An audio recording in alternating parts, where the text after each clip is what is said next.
Halo, selamat malam rekan-rekan semua. Mungkin teman-teman bertanya-tanya tentang karma. Apakah orang Kristen itu percaya dengan karma? Lalu apa mungkin bedanya dengan tabur tuai? Nah, apakah Alkitab mengajarkan tentang karma? Kita akan bahas bersama dengan hambanya, Pendeta Calvin Budiman. Jadi pantengin terus dari awal hingga akhirnya. Kalau ada pertanyaan atau komentar, silahkan mengirimkannya baik itu di DM Instagram maupun juga di YouTube serta Facebook. Selamat menyaksikan. Terima kasih sekali lagi untuk kesempatan pada malam hari ini di Indonesia ya. Selamat malam untuk seluruh peserta. Tema kita seperti tadi yang sudah dibacakan, apakah Alkitab mengajarkan tentang karma? Ya, apakah Alkitab mengajarkan tentang karma? Nah, saya akan memulai dengan definisi secara umum tentang karma. Tentunya ada banyak macam variasi ajaran tentang karma di dalam agama-agama lain gitu ya. Tapi saya memakai satu definisi yang cukup umum begitu, dan definisinya itu adalah sebagai berikut. Kalau saya bisa tampilkan di halaman berikutnya. Oke, jadi ini adalah kurang lebih definisi dari karma yang kita bisa pahami secara umum, begitu ya, secara umum. Karma adalah sebuah hukum alam tentang pembalasan. Maksudnya apa yang kita lakukan di dunia ini, baik itu perbuatan jahat maupun perbuatan baik, pada akhirnya dampaknya akan kembali kepada kita. Nah, ini gambar yang sering dipakai untuk menggambarkan tentang karma, begitu ya, seseorang yang menjatuhkan satu kartu begitu, lalu pada akhirnya itu akan kembali ke dia sendiri begitu. Jadi karma adalah sesuatu hal yang satu prinsip pembalasan begitu ya, yang di dalam hukum alam ini akan terjadi kalau kita itu melakukan kebaikan atau kejahatan. Kejahatan itu akan kembali kepada kita, atau kalau kita melakukan kebaikan, kebaikan itu juga akan kembali kepada kita. Begitu. Nah, apakah Alkitab mengajarkan tentang hal seperti ini? Ya, apakah Alkitab itu mengajarkan tentang karma? Saya akan mulai dengan kesamaannya lebih dulu. Ya, mari kita lihat kesamaannya terlebih dahulu dengan ayat-ayat di dalam Alkitab. Ada kemiripan, ya. Dan ayatnya sebenarnya cukup banyak. Ayat seperti yang saya tuliskan di slide ini. Misalnya Mazmur 7 ayat 16-17 berkata demikian. Ini Daud berbicara tentang musuhnya, ya. Ia membuat lubang, musuhnya Daud, dan menggalinya, tetapi ia sendiri jatuh ke dalam pelubang yang dibuatnya. Kelaliman yang dilakukannya kembali menimpa kepalanya, dan kekerasannya turun menimpa batu kepalanya. Kemudian Amsal 26 ayat 27 misalnya, itu mengatakan siapa menggali lubang akan jatuh ke dalamnya, dan siapa menggelindingkan batu, batu itu akan kembali menimpa dia. Dan ini saya hanya kutipkan beberapa ayat. Saya kutipkan 2 ayat yang berbicara tentang suatu perbuatan yang jahat, yang tidak baik, yang pada akhirnya kembali kepada dirinya sendiri. Dan Alkitab itu cukup banyak. Saya hanya menampilkan 2 contoh ayat yang berbicara tentang perbuatan yang jahat yang seseorang lakukan, yang pada akhirnya kembali kepada diri dia sendiri. Seperti definisi karma yang tadi saya sebutkan di depan, gitu ya. Ada banyak ayat yang bunyinya itu seperti ini. Lalu kalau kita melihat di contoh yang lain, gitu ya, ada juga yang sifatnya positif, yang baik, perbuatan yang baik, yang kalau kita lakukan itu juga akan mendatangkan satu kebaikan. Amsal 11 ayat 18 misalnya, orang fasik membuat laba yang sia-sia. Tetapi siapa menabur kebenaran, ya, mendapat pahala yang tetap. Hukum tabur tuai yang sifatnya positif, yang sifatnya negatif dan positif, gitu ya, yang jahat maupun yang baik, itu akan kembali kepada orang yang melakukan itu. Bahkan di dalam Matius pasal 5 ayat 7 itu juga dikatakan, berbahagialah orang yang murah hatinya, karena mereka akan beroleh kemurahan. Jadi kembali kepada orang yang melakukan satu kebaikan, ya. Ini mirip sama dengan definisi tentang karma. Dan ada banyak lagi ayat-ayat yang lainnya saya tidak sebutkan, yang sifatnya itu adalah kalau kita melakukan sesuatu hal, maka apa yang kita tabur itu akan kembali kepada kita. Gitu. Entah langsung maupun mungkin tertunda begitu ya, tapi pada akhirnya itu akan kembali kepada kita.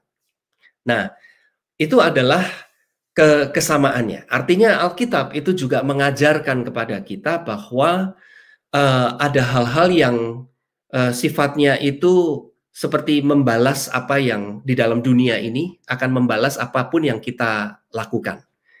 Jadi prinsip karma ini mengingatkan kita, lakukanlah hal-hal yang memang saudara ingin perbuatan saudara itu kembali kepada saudara. Begitu ya. Waktu saudara mau melakukan sesuatu, lakukanlah hal-hal yang memang saudara mau kembali kepada diri saudara sendiri, gitu. Nah, itu adalah kesamaannya, saudara ya. Tetapi saudara, Alkitab juga menunjukkan perbedaan-perbedaan yang sangat besar ya antara karma dengan apa yang Alkitab ajarkan. Misalnya, saudara ya, misalnya contoh perbedaan. Yohanes 9 ayat 1 sampai dengan yang ketiga. Waktu Yesus sedang lewat, ia melihat seorang yang buta sejak lahirnya. Murid-muridnya bertanya kepadanya, "Rabi, siapakah yang berbuat dosa? Orang ini sendiri atau orang tuanya? Sehingga ia dilahirkan buta." Jawab Yesus, "Bukan dia dan bukan juga orang tuanya. Tetapi karena pekerjaan-pekerjaan Allah harus dinyatakan di dalam dia." Nah, saudara, di dalam hukum karma, di dalam agama-agama tertentu, itu juga seringkali dikaitkan dengan reinkarnasi. Ya, kalau saudara banyak melakukan kejahatan di dalam ataupun kebaikan ya dalam hidup ini sekarang ini, dalam kehidupan yang berikutnya, kejahatan kebaikan itu akan tetap dibawa dan itu akan dibalaskan di dalam kehidupan yang berikutnya. Itu prinsip ajaran karma yang juga seringkali dikaitkan dengan reinkarnasi. Nah, saudara, Alkitab tidak mengajarkan tentang reinkarnasi. Ya, karena Alkitab menunjukkan bahwa kita ini, Ibrani misalnya pasal 9 mengatakan bahwa kita ini hanya hidup satu kali lalu kita dihakimi. Ya. Bahkan ayat ini juga menunjukkan apa yang kita alami dalam hidup ini tidak selalu merupakan akibat dosa. Tapi karena ada satu maksud dan rencana Tuhan yang sama sekali tidak berkaitan dengan dosa perbuatan yang seseorang lakukan. Karma itu selalu membuat kita untuk berpikir kalau ada orang yang menderita, ini pasti ada satu perbuatan jahat nih ya. Selalu dikaitkan dengan perbuatan dosa tertentu, begitu. Alkitab itu tidak selalu menunjukkan hal seperti itu. Jadi ini perbedaannya. Ayat lain misalnya ya, saudara ya, ayat lain. Mazmur 73. Ini ayat yang juga sangat terkenal. Demikian bunyinya. Sebab aku cemburu kepada pembual-pembual. Orang-orang yang jahat maksudnya ya. Kalau aku melihat kemujuran orang-orang fasik. Sebab kesakitan tidak ada pada mereka. Sehat dan gemuk tubuh mereka. Mereka tidak mengalami kesusahan manusia dan mereka tidak kena tulah seperti orang lain. Sia-sia sama sekali aku mempertahankan hati yang bersih dan membasuh tanganku, tanda tak bersalah. Namun sepanjang hari aku kena tulah dan kena hukum setiap hari. Ya, jadi kalau tadi di Yohanes pasal 9, Tuhan menunjukkan ada orang yang lahir buta, murid-murid bertanya, ini dosa siapa? Tuhan Yesus mengatakan, bukan dosa dia, bukan dosa orang tuanya. Tapi sebaliknya di Mazmur 73 ini ada orang yang hidupnya itu fasik, jahat, pembual, katanya Mazmur begitu ya. Tetapi dikatakan apa saudara? Sehat, mereka itu sehat, gemuk, tidak mengalami kesusahan, tidak kena tulah. Sementara itu penulis Mazmur ini yang mempertahankan hati yang bersih, hidup baik-baik, hidup sungguh-sungguh, dia membasuh tangan, itu satu simbol hidup suci begitu. Tidak bersalah tapi kena tulah sepanjang hari, kena hukum setiap hari. Jadi ini sesuatu hal yang tidak masuk di dalam prinsip hukumnya karma. Ayat Alkitab itu menunjukkan satu hal yang berbeda. Jadi apa perbedaannya, saudara ya? Apa perbedaannya? Jadi kalau kita mau lihat, jadi perbedaannya begini, saudara. Di dalam sistem karma, karma itu adalah satu sistem logis yang sepantasnya, begitu ya, yang memang memuaskan naluri manusia. Kita ini secara insting, secara naluri, cara berpikir kita adalah seperti itu memang. We receive what we deserve. Kita menerima apa yang memang sepantasnya. Orang lain itu seharusnya menerima apa yang memang sepantasnya. Orang benar menerima berkat.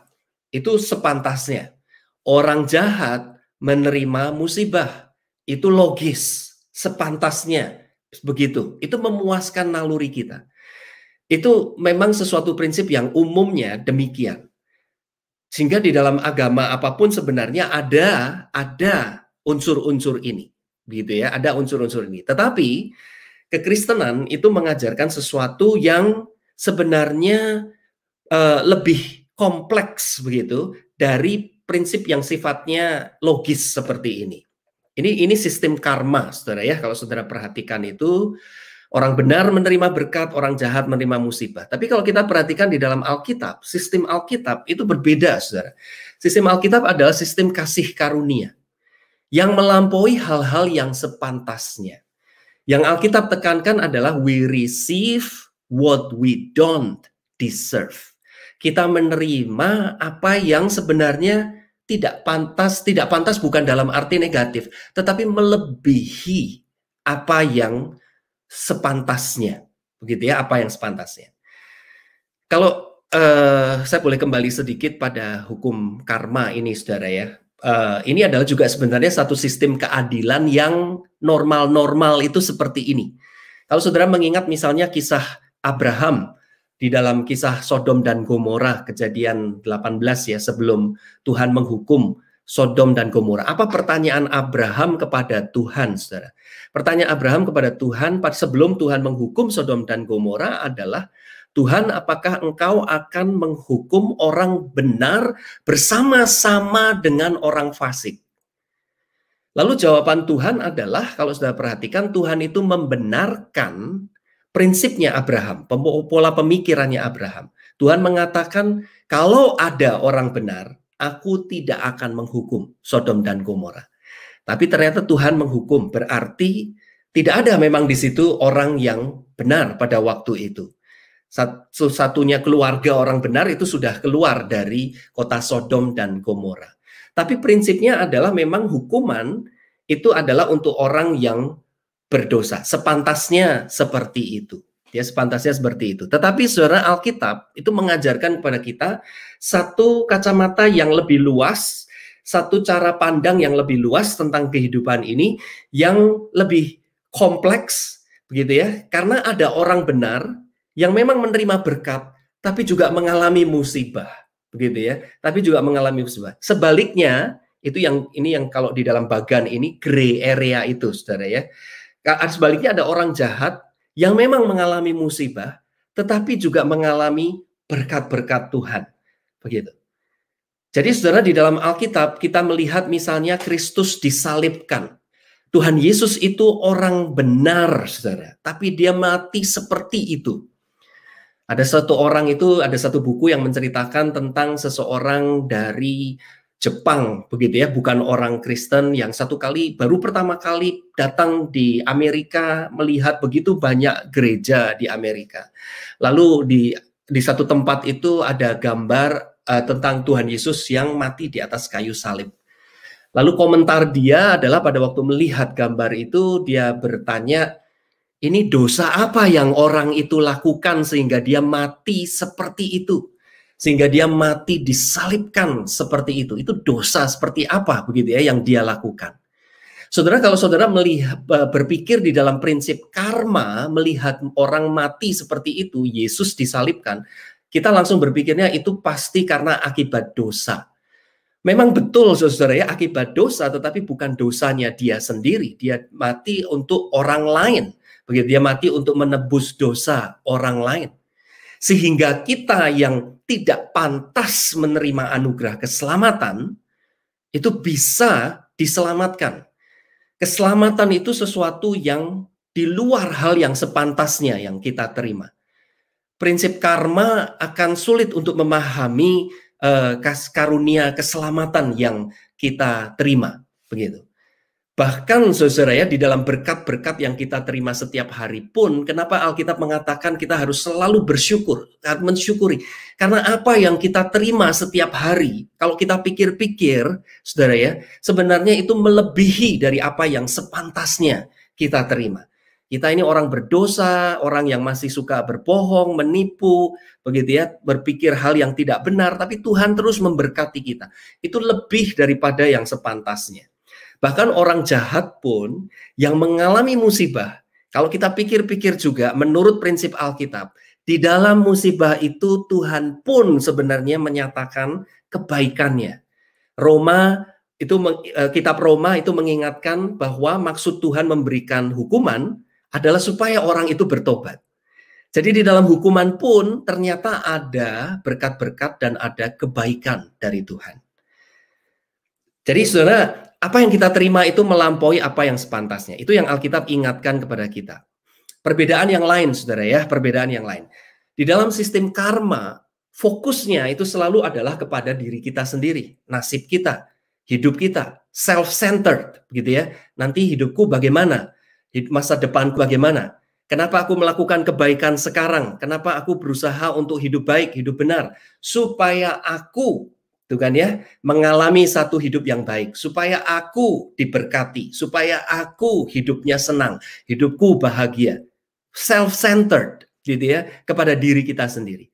Tetapi Alkitab kalau kita perhatikan fokusnya adalah kepada Allah itu sendiri, kepada Allah, kepada Kristus, God-centered gitu ya. Matius 10 misalnya, barang siapa mempertahankan nyawanya, ia akan kehilangan nyawanya.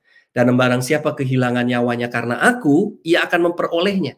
Artinya saudara, pada waktu kita mengutamakan Tuhan, kita tidak perlu khawatir bahwa Tuhan itu akan memberkati kita, begitu ya.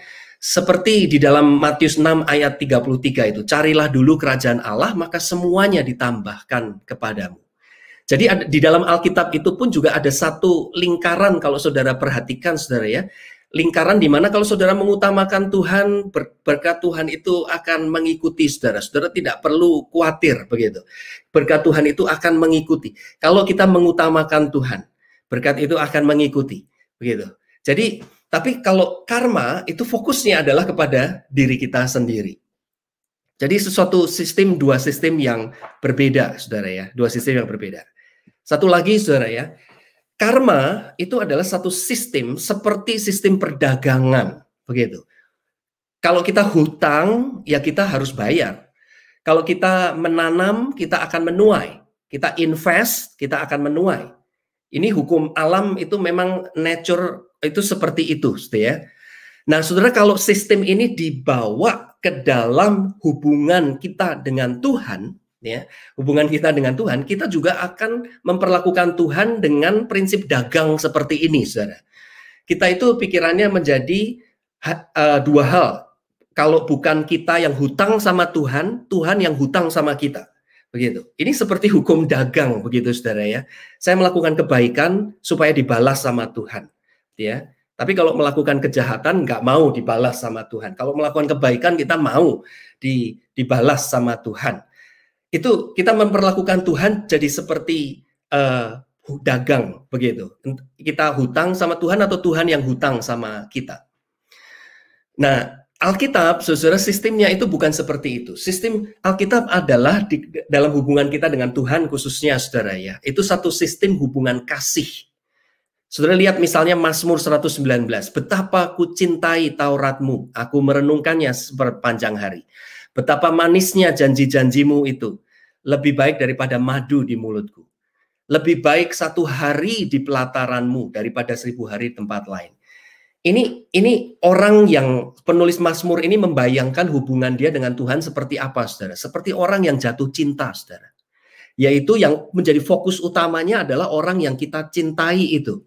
Ya, kita tidak peduli seperti saudara jatuh cinta itu kita mengalami kesakitan, kita hujan-hujan begitu ya, bersusah-susah menunggu kekasih kita misalnya begitu. Kenapa? Karena saudara jatuh cinta. Hubungan kita dengan Tuhan juga seperti itu, saudara. Kenapa kita itu merenungkan firman Tuhan siang dan malam, mencari Tuhan? Karena kita mencintai Dia. Kita nggak peduli dengan berkat-berkatnya itu nomor 2 begitu. Berkat-berkatnya itu nomor 2. Yang penting aku dapat Tuhannya ini. Itu sistem Alkitab adalah seperti itu, saudara. Alkitab itu membayangkan hubungan kita dengan Tuhan seperti orang yang jatuh cinta. Bukan orang yang dagang sama Tuhan. Dia hitung-hitungan dengan Tuhan. Nah, saudara, saya akan akhiri presentasi saya ini, saudara ya, dengan kutipan dari Filipiensi. Saya suka kutipan dari Filipiensi ini tentang definisi dia, tentang anugerah, tentang grace. Ya. Yang kira-kira kalau saya akan terjemahkan itu seperti ini, saudara. Kasih karunia artinya adalah tidak ada satupun lagi yang kita dapat lakukan yang akan membuat Allah lebih mengasihi kita. Atau kurang mengasihi kita. Kasih Tuhan itu adalah sudah sebesar-besarnya, semaksimal mungkin dan Tuhan tidak akan mengurangi kasihnya itu. Tidak ada hal yang kita lakukan yang akan membuat dia lebih mengasihi kita atau kurang mengasihi kita. Itu adalah sistem yang ditekankan di dalam Alkitab. Ya. Oke, saya mungkin sampai di situ. Mohon maaf kalau waktunya lebih ini ya, kalau waktunya lewat. Saya persilahkan Pak Tony kalau ada pertanyaan. Wow, terima kasih Pak. Justru ini ada begitu banyak pertanyaan dan berharap waktunya cukup Pak. Karena kan kita 30 menit ke ini Pak. Dan cukup menarik, ada banyak pertanyaan dari rekan-rekan maupun komentar. Dan saya coba tampilkan komentar rekan kita di Facebook, Pak. Ya. Dari Shalom, selamat malam. Ini yang seringkali dialami dan dirasakan oleh orang tentang karma, Pak.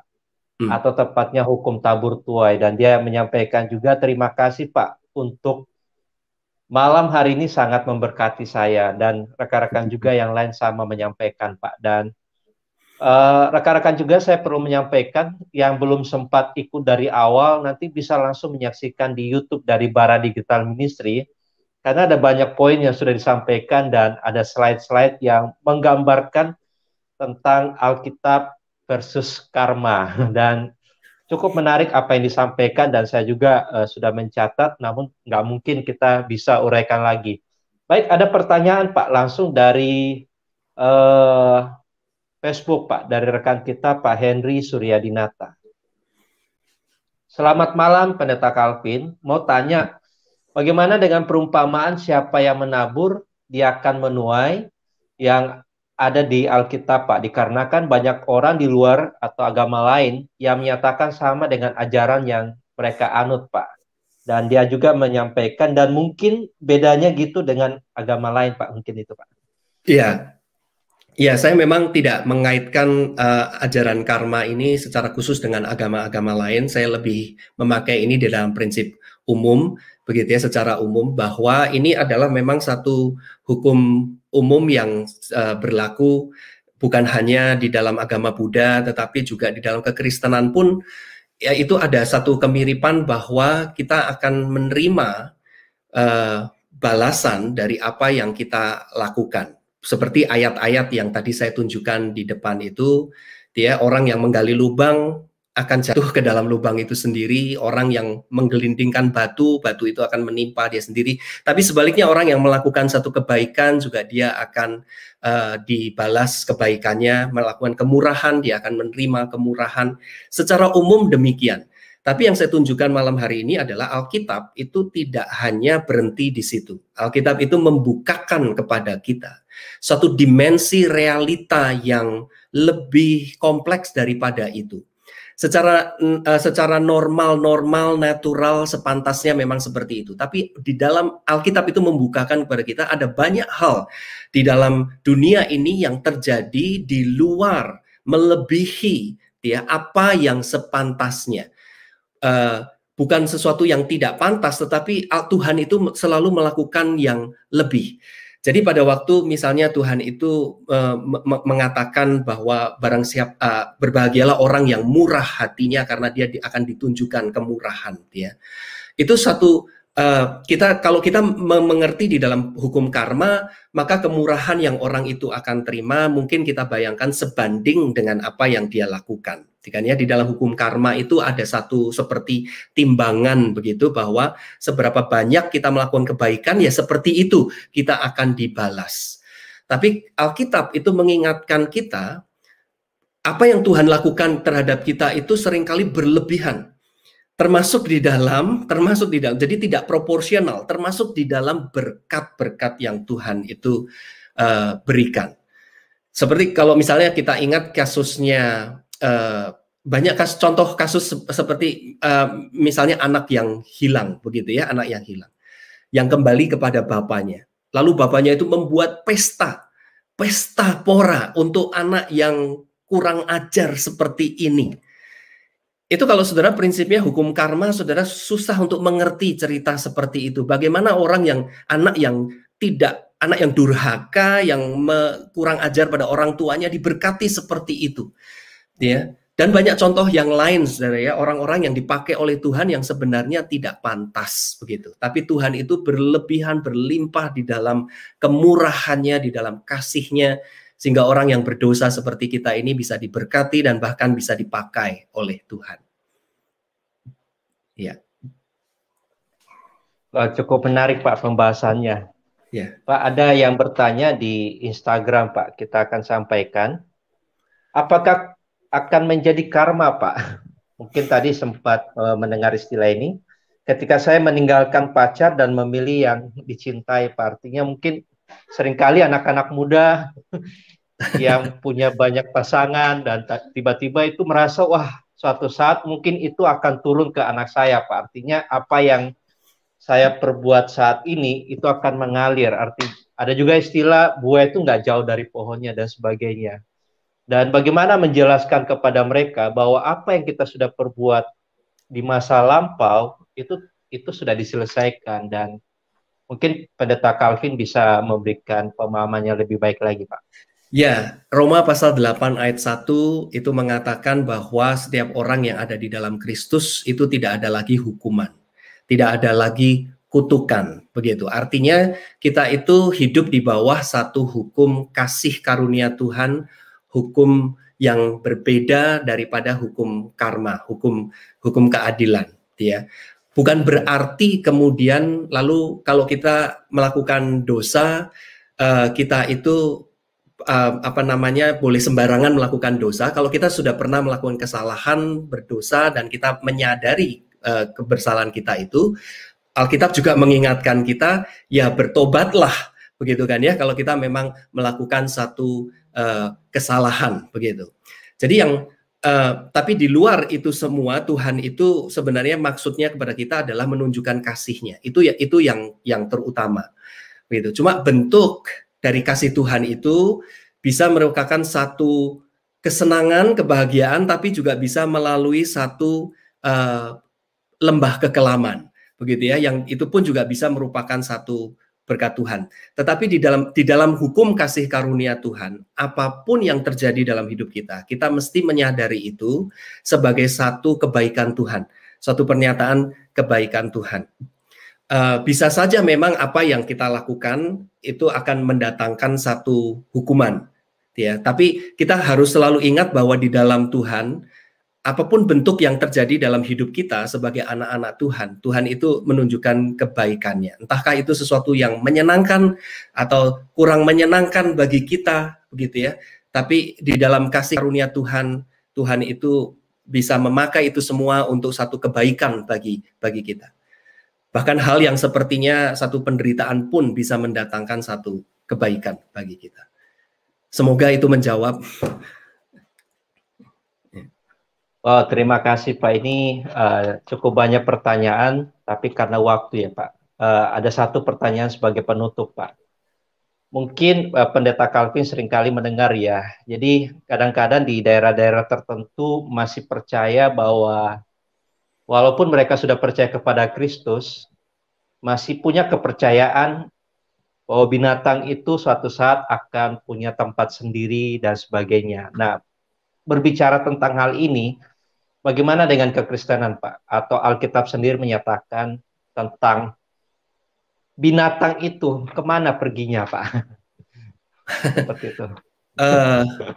Well, Alkitab memang tidak banyak berbicara tentang hal itu. Kalau kita mau kaitkan dengan topik kita hari ini, begitu ya. Memang di dalam hukum karma itu juga ada agama-agama tertentu yang mengajarkan soal reinkarnasi, bahwa ada binatang-binatang itu yang sebenarnya adalah tadinya reinkarnasi dari manusia, gitu ya. Jadi di dalam hukum karma, di dalam agama Hindu, Buddha maupun juga New Age, begitu ya, mereka percaya roh kita itu tidak akan pernah hilang, tapi berpindah tempat, begitu. Kalau kita baik, kita akan naik, gitu ya. Kalau kita jahat dalam hidup ini, dalam kehidupan berikutnya kita akan diturunkan, begitu ya. Dan itu akan terus berulang seperti itu sampai kita mengalami satu kelepasan di dalam nirwana, begitu. Cuma kalau sudah perhatikan di dalam prinsip seperti ini, fokusnya memang selalu adalah hanya kepada kita, dan di dalam prinsip reinkarnasi, hukum karma itu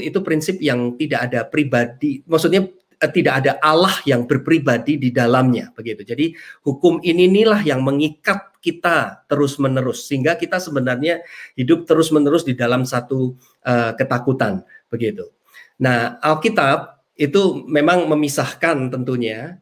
Ini kalau kita kaitkan dengan topik hari ini, gitu ya, kaitkan memisahkan antara manusia dengan binatang, gitu ya, bahwa manusia itu ciptaan Tuhan yang khusus, binatang itu ciptaan Tuhan yang lain yang berbeda, begitu.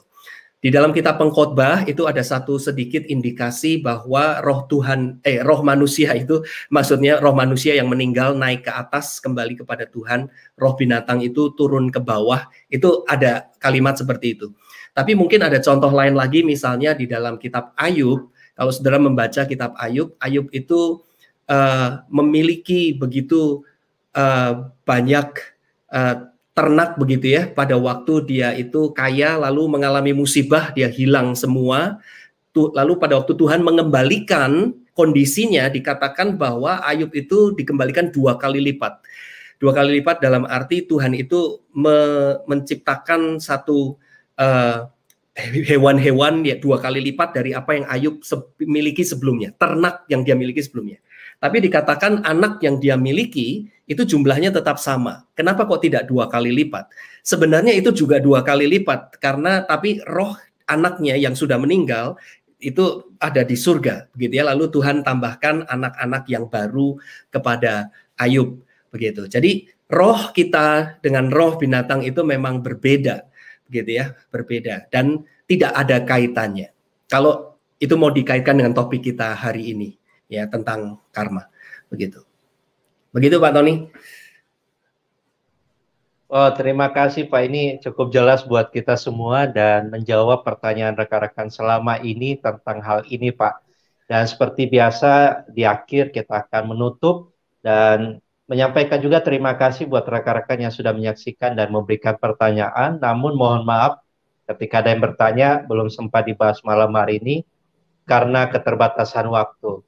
Baik, seperti biasa kita akan mengakhiri dan saya akan persilakan kepada hambanya, Pendeta Calvin Buniman, untuk menolong kita dalam doa, sekaligus menutup dalam doa. Ya, mari kita sama-sama berdoa.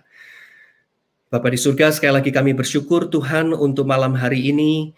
Tuhan boleh menuntun kami untuk membaca ayat-ayat di dalam Alkitab yang boleh menolong kami untuk membedakan antara hukum-hukum karma yang memiliki kemiripan dengan apa yang Alkitab katakan, tetapi juga perbedaan-perbedaan yang begitu besar antara prinsip karma seperti yang dimengerti orang-orang di dalam dunia ini dengan apa yang Alkitab ajarkan.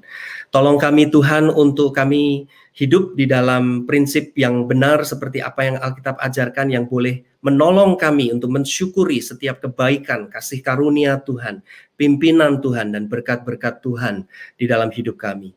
Tolong kami untuk boleh hidup di dalam hukum kasih karuniamu ya Tuhan, dan tidak dikuasai oleh hukum-hukum yang bertentangan atau yang berbeda dengan apa yang Alkitab ajarkan. Terima kasih ya Tuhan, biarlah firman-Mu ini boleh sungguh tinggal di dalam hati kami dan menuntun kehidupan kami. Di dalam nama Tuhan kami Yesus Kristus kami berdoa. Amin. Amin. Sekali lagi kami menyampaikan terima kasih dan sampai jumpa esok hari jam 7 malam, dan khusus juga buat hambanya, thank you banget, dan setiap rekan-rekan yang sudah melayani. Semuanya. Tuhan Yesus memberkati.